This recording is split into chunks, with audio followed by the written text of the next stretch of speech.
ayaw lumabas ang dumi. Naka-experience na ba kayo ng ganoon? Yung constipated, ayaw lumabas. Ito po yung large intestine natin. Okay? Dito, yung dumi, di ba? Kumain tayo, punta muna sa stomach, small intestine, tapos dito nag-iipon ng dumi. Yan, malaki yan, mahaba yan. Ngayon, ang problema, paglabas dito, lalabas na dapat sa dumi. Ang problema, minsan kasi, nagko-constipate tayo. Minsan nangyayari, may unang dumi na matigas. Hindi ka uminom ng tubig, na-stress ka. Pag na-stress tayo, humihinto yung paggalaw, bumabagal ang galaw ng tiyan pag na-stress. Baka hindi ka uminom ng tubig, medyo pinipigil mo, kulang ka sa fiber. Kaya merong unang dumi na na-imbak dyan sa dulo. Ngayon, pag may na-imbak dyan konti, tapos hindi ka pa uminom ng maraming tubig, unti-unti, ipon-ipon ang dumi. Iipon dito, iipon dito, iipon. Hanggang mamaya, buong colon mo, punong-puno na ng dumi. Sobra hirap ang pakiramdam. Parang hindi ka makapanganak na kala mo mamamatay ka na. Sobrang hirap yan. Kasi nga, yung una lang ang matigas. Minsan may dudumi ka, parang ipot-ipot lang. Pero yung buong bulk, ayaw na gumalaw. Yan ang delikado. Tapos magdudugo na yan. So, tuturo ko sa inyo, anong technique ang gagawin, personal experience, turo ng gastroenterologist, turo ng doktor. Okay? Walang tama, mali dito. Merong medical advice, pero meron tayong mga alternative na para sa akin effective. Siyempre yan, mamaya. Ito, alam na natin to yung bawat oras, same time, sa umaga, dudumi, ginagawa ko naman yan. Maraming gulay, dapat naman yan. Bakit nagko-constipate? Okay? Madalas yung mga nagta-travel. Kasi pag nag-travel ka sa ibang probinsya, ibang lugar, bago kinakain mo eh. So, pag nanibago ang tiyan mo, pwede siyang bumagal. Diba? Baka wala kang gulay, puro kanin, puro ulam. Kanin and karne lang, puro fast food, nakakatigas siya ng dumi. Oily foods, nakakatigas ng dumi. Kulang tubig. Bakit kulang tubig? Siyempre, minsan, lalabas ka ng bahay, wala namang CR, hindi ka naman makaihi. So, medyo pipigilan mo inom mo ng tubig. O isa pa, ito yung problema ko. Pag naglalakad kayo ng 10,000 steps a day, pag naglalakad ka ng 10,000 steps a day, siyempre, pawis ka. Diba? So, dapat yung tubig mo, kulang na ang 8 glasses of water in a day. Kailangan mo siguro mga 12. Ako nga, 8 glasses, kulang. 10 or 12 para lang yung kulay ng ihi maayos. O sa gabi, pagising mo, baka pinapawisan ka sa gabi. Diba? Mainit yung kwarto nyo. Kaya pagising mo, dilaw na dilaw yung ihi. Kulang ang tubig. Minsan, dairy products din, nakakatigas ng dumi. Puro soft drinks, puro matatamis. Kulang sa gulay. Yan. Ito rin, mabilis ang pagkain. Pag mabilis ang pagkain, parang nai-imbak din siya. Yun ang ayaw natin, yung nag-iipon dito, tapos nakabara. Sobrang sakit po yun. Chronic stress, sinabi ko sa inyo, pag stress tayo, di ba pag na-stress ka, parang hindi ka na madudumi. Di ba? Kahit duming-dumi ka, biglang may issue, biglang may away, biglang hihinto yung tiyan mo eh. Ganoon yun, sympathetic nervous system. Kaya pag dudumi ka, dapat relax na relax ka. Relax na relax para gumalaw yung tiyan. Meron tayong technique mamaya tuturo natin. Caffeine, iwas konti, kulang sa exercise, mas magalaw, mas maganda. Pero minsan hindi pa rin, kulang pa rin yung exercise. Drink more water, alam nyo na yan. Yung iba, basta lang iinom ng gamot. Oo, may tulong naman yung gamot. Kaya lang ako, hindi ko ganong gusto itong mga pampadumi. Ang problema kasi sa laxative, iinom ka sa tableta, pampadumi nga. Kaya lang, itong pampadumi, medyo malakas to eh. Pag pinilit mo yung tiyan mo dumumi, mamaya, babagal siya ulit. Pero meron mga recommended yung doktor. O bibigay ko sa inyo. Kung talagang hirap na hirap, dalawang option. Meron tayong, saan mo yun, Doc Lisa? Pakita natin. Merong nirecommend ng doktor natin nung Sena. Okay, itong Sena, 1 capsule. Ito si Doc Lisa, kinukuha niya. So, bumili ako ng... Pero hindi ko na ginamit to eh. Ito, Japan brand eh. Japan. Ito, Japan to. Ito, may picture nga eh. Yung mga gumagalaw yung bituka mo. So, yung Sena, meron tayo nito sa Pilipinas, ibang brand. Pwede rin yan, 1 to 2 capsules pampadumi. Pero kung ako kasi itong natural technique ginagawa ko rin. Meron din tinatawag na lactulose. Lactulose, ito binibigay sa hospital sa mga elderly. Lactulose, ano siya, syrup siya, mga 2 kutsara, 30 ml. 2 kutsara bawat gabi for 3 nights. Pero ang pagdumi mo on the 3rd day pa, mabagal siya, bulk forming. Pwede yan. Ay, ito yung mga easy technique mo na yan. Yung mga nagla-laxative kasi yung inom na laxative, pag inom mo, mamaya constipated ka na naman. Tapos habang buhay na lang, dependent ka sa laxative. Pangit yun. Magiging laxative abuse yun. Diba? Kasi pag pinilit mo gumalaw yung bituka mo, diba? Binigyan mo ng gamot, ang reaction ng bituka mo, magko-constipate siya, pipigil siya, pinabilis mo siya eh. So, babagal siya ulit. Kaya pag inom mo ng laxative, next day, 2 days, 3 days, constipated ka na naman. Kaya mas maganda natural, maraming gulay, maraming tubig, at ito pa. Okay? Ididiretso ko na sa pinakagusto kong technique. Yung mga kakaibang technique na dito sa pag-upo, meron din konting technique. Pag-upo kasi, mas mataas daw, mas diretso. Pwede naman. May tulong din naman yan. O pwede nyo subukan, mas mataas yung paa, medyo squat. Diba? Pero kung nakabara kasi, hindi rin lalabas eh. Diba? Pag nakabara. Pero yan, may tulong din yan, mas diretso. Ako, ito tinuturo ko dati. 4 na piece. Pakwan, papaya, peras, prunes. Yan, pampalambot ng dumi. Pero natutunan ko ito. Ito lagi ko ginagawa. Nagkakarot ako. Carrot, grapes. Pero kahit kumakain ka pala nito, hindi pa rin sapat. Ulitin ko. Yan na natutunan ko bago to, malalim to. Kumakain ako lagi nito, hindi pa rin sapat kasi nga medyo nabawasan ko yung inom ko ng tubig eh. Kasi maraming kaming lakad eh. Wala namang CR sa kung saan-saan. So pag medyo bawas ang tubig mo, titigas siya.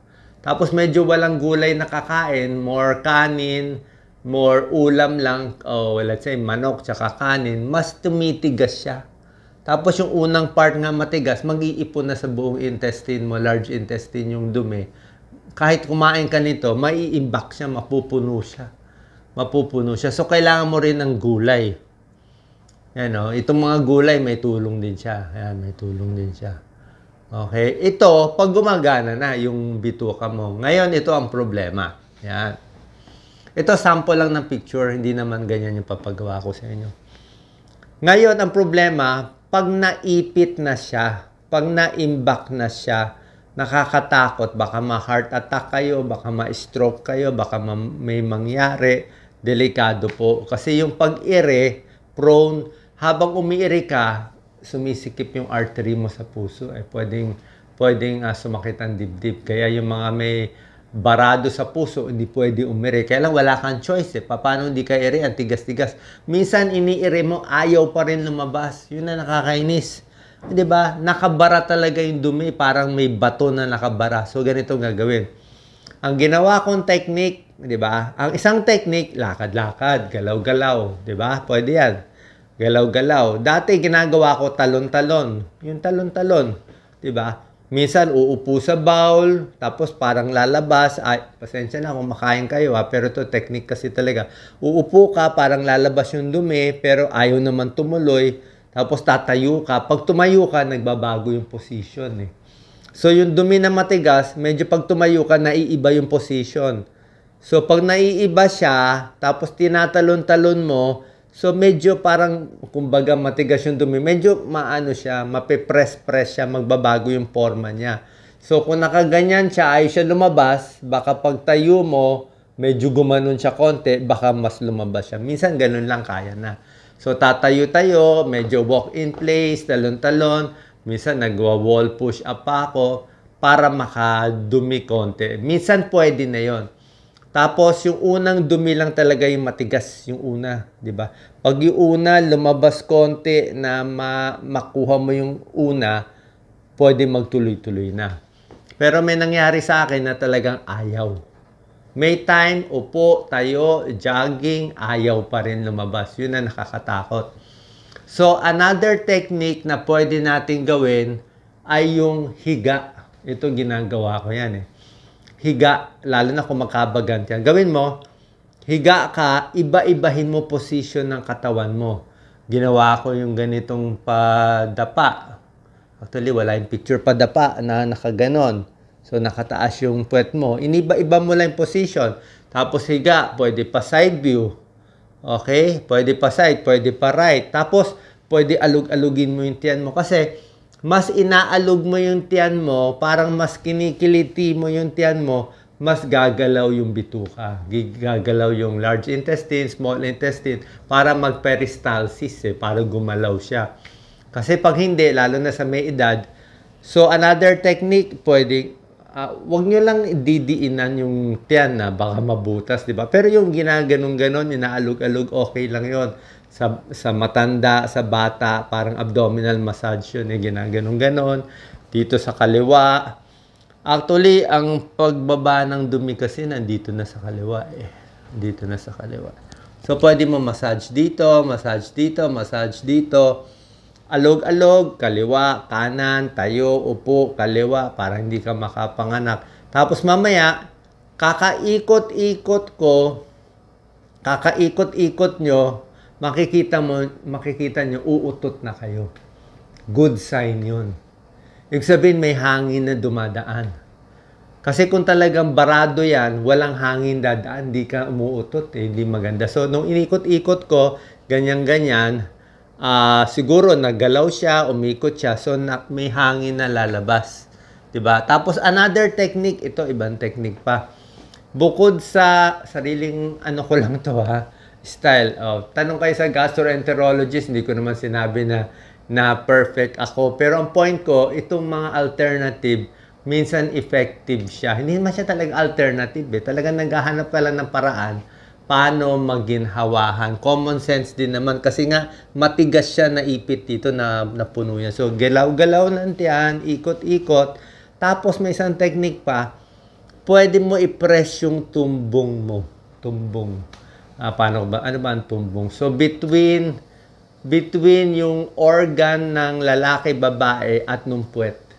Minsan doon nakabukol Mapapansin mo doon nakabukol. So, pag pinipress-press mo doon, diba, nandun yung matigas na dumi. Pag pinipress-press mo, minsan may hangin na nakaipon doon yun. Lalabas yung hangin, uutot ka, o minsan magalagalaw, ma-stimulate mo siya. So, ikot-ikot-ikot. Tapos, nung kakaganyan ko, sinasabayan ko ng carrot shake, sinasabayan ko ng pakwan juice, tsaka ng gulay, tapos maraming tubig, ikot-ikot-ikot. Tapos, unti-unti hanggang mailabas yung dumi. So, nakita niyo yung mga techniques natin. Bukod sa regular gulay, regular maraming tubig, kailangan talagang combination. Kulang rin yung kahit 10,000 steps, ayaw pa rin. Kasi nga, tumigas na siya So, merong ganyang technique. Yung kaliwa, kanan, pwedeng ganyan. Tapos, tuloy-tuloy lang, alog ng alog. Siguro, almost 2 hours, 3 hours ko ginagawa. Yan, lahat ng technique, iba-ibahin mo. Para yung, imagine nyo lang, yung dumi na nandun, para imbis na naka-stack siya kaysa masugat, medyo pag humiga ka, medyo akyat siya ulit, iikot-ikot siya. So, padurog siya ng padurog, paliit siya ng paliit, hanggang mamaya makalabas na. Pag nakalabas na yung unang matigas na part, siguro mga ganyang kahaba, tuloy-tuloy na yon. Pag tumuloy na yon, okay ka na, buhay na ulit, 'di ba? So nakita nyo, napakahirap nito. Pero syempre sabi ko, magpatingin kayo sa gastroenterologist, walang problema. Ngayon, may other techniques. Itong akin natural mas maganda ganito. Yung other techniques kasi medyo mas aggressive Like kaming mga doktor, kung mayroong matatanda talaga, hindi makadumi, ano tawag na, Lisa? Rectal kami. Oo. Manual extraction. Oo. Kaming mga doktor gumagawa, nagmamask kami. Siyempre, Nagga-gloves kami, KY jelly, dinudukot namin sa puwet ng pasyente. Dinudukot talaga yung matigas, dinudurog. Yung una, tapos kami na naghihila. Diba? Kami na naghihila nung dumi doon sa vault. Pag nahila na yung una, bago lalabas. Pero syempre, kung ordinary naman nagtitibi lang, baka masugat. At saka sinong gagawa sa inyo, di ba? Kung makuha naman ng ganitong technique, why not? Tapos, isa pang technique, yung naglalagay ng suppository sa puwet. Pwede rin yun. Kaya lang, syempre, pag nag-suppository ka, parang pinipilit mo, diba? Mas aggressive yun eh. Pwede, pero kung hindi naman kailangan, kung makukuha nitong galaw-galaw, pwede rin. Isa pa, very important. Nakita niya, personal experience. Tubig talaga. Minom muna ako ng tubig bago ako ng video eh. Itong mga technique na to, mga gulay, probiotic, okay yan lahat kung hindi pa barado. Pero pag nakabara na siya dito, naka-imbak na dito, matatakot ka na talaga. Tapos yung sa pag-ire, di ba? Okay, lumalabas, di ba? Pag-ire, para hindi ma-heart attack, ang ginagawa ko, siguro, hinga muna, relax ang utak. Kasi mas stress ka, mas takot ka masugat ang puwet, takot ka dumugo, takot ka ma-heart attack. Mas may takot ka, mas titigas ang dumi. Mas may takot ka, hindi bubukas yung puwet magsasara. So dapat, yun na nga, hirap ka na nga, parang may nakabukol sa tumbong mo, tapos pipilitin mo relax yung sarili mo. Tapos, pag i-ire ka, ang ginawa ko, pag-ire, syempre, pag-ire nga, hindi maganda, di ba? Baka ma-high blood, ma-stroke, ma-heart attack. So, habang umi-ire, a few seconds lang, parang ganito. Ire mo lang ganyan, hanggang bumaba konti, tapos pahinga mo konti. Hinga ka muna, relax. Kalma, di ba? Kalma muna. Tapos, pag nakalma mo, i-ano mo ulit another one. Okay? Huwag yung tuloy-tuloy na ire. Kasi, ano rin pag sumobra, mamaya may mangyari, lalo na kung may edad. Yung almoranas ang problema, pero wala na tayong choice nag-impaction na siya nandun na siya. So, pag ire mo rin matagal, bukod sa masakit, luslus, almoranas, lahat pa yan. Tsaka pag binigla mo din, baka masugat. So, isa pa pala technique, very important. Ito, natutunan ko to. Pag yung kain mo normal, kumakain ka ng normal, tapos napapansin mo, let's say, dumudumi ka everyday. Napapansin mo, bakit ang dumi ko ngayon? Parang ano lang, siguro parang 2 hotdog lang, ganun lang karami. Sensya na, palating konti lang, ganun lang. Pero dumudumi ka everyday. Pero yung kain mo medyo marami. So, magtataka ka, bakit for the past 4 or 5 days, dumudumi ka everyday, pero bakit parang pa konti. Ibig sabihin nun, warning sign na pala yun na lumalabas nga pang konti, pero nag-iipon na dito, nagta-traffic na pala. So, pag nakita mo ilan days ka na parang konti lang lumalabas ang dumi mo at ang dami mo namang kinakain, ibig sabihin, isipin mo, barado na dito. Kasi pag nagbara yan buo sa intestine, kahit anong tulak niya, hindi nalalabas dito, hirap na siya, ang layo na niya. Diba? So, kailangan, umpisa pa lang, nakita mo na, gumawa ka ng technique, magpakwan ka na, mag-juice ka na, diba? Gawin mo na to, damihan mo na gulay mo, para hindi na siya mag-ipon. Kasi napakahirap pag naipit nandun at tumigas doon. Okay? So, sana po nakatulong tong video natin.